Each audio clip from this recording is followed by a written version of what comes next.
বিসমিল্লাহির রহমানির রহিম। আসসালামু আলাইকুম।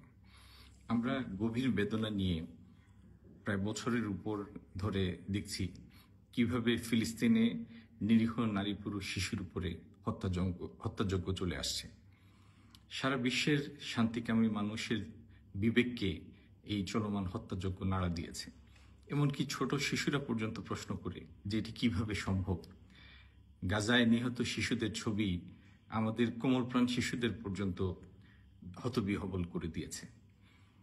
সময় এসেছে বিশ্বের সকল শান্তিকামী মানুষের একত্রিত হয়ে আওয়াজ তোলা, যেন এই নারকীয় হত্যাযজ্ঞ, এই অসহনীয় নিপীড়ন অবিলম্বে বন্ধ হয়। এই ফিলিস্তিন ইস্যুটি ইতিমধ্যে এর ব্যক্তি প্রমাণ করেছে যে এটি কোনো আঞ্চলিক ইস্যু নয়, এটি একটি বৈশ্বিক সমস্যা, এবং যে সমস্যার সমাধান শুধুমাত্র সম্মিলিত প্রয়াসের মাধ্যমেই সম্ভব।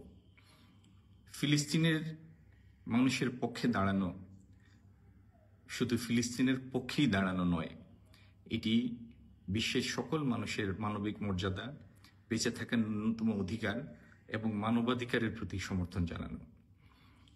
আমাদের দল, বাংলাদেশ জাতীয়তাবাদী দল, তার জন্মলগ্ন থেকে ফিলিস্তিনি ভাই বোনদের পাশে থাকার অঙ্গীকার করেছে, এবং ফিলিস্তিন রাষ্ট্রের সমর্থনে আমরা সবসময় অবিচল থেকেছি।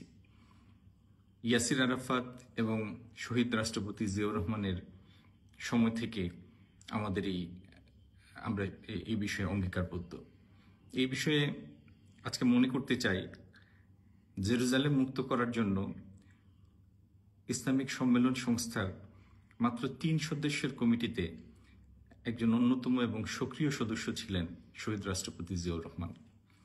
আজকে আমরা সরকারকে, আমাদের বর্তমান সরকারকে আহ্বান জানাই, তারা যেন বৈশ্বিক সকল ফোরামে, সকল বহুজাতিক ফোরামে এই চলমান নারকীয়তা বন্ধের জন্য অধিকতর সক্রিয় হন, যাতে গাজায় খাদ্য অবরোধ অবিলম্বে তুলে নেওয়া হয়, নিরীহ মানুষের জীবনহানি অবিলম্বে বন্ধ করা হয়, এবং একটি দ্বিরাষ্ট্রভিত্তিক স্থায়ী সমাধানের জন্য বিশ্বের অন্য সকল সহানুভূতিশীল রাষ্ট্রের সমন্বয়ে এই দাবিটিকে যেন জোরালো করে তোলা হয় সকল বহুজাতিক ফোরামে। এটি সরকারের কাছে আমাদের উদাত্ত আহ্বান।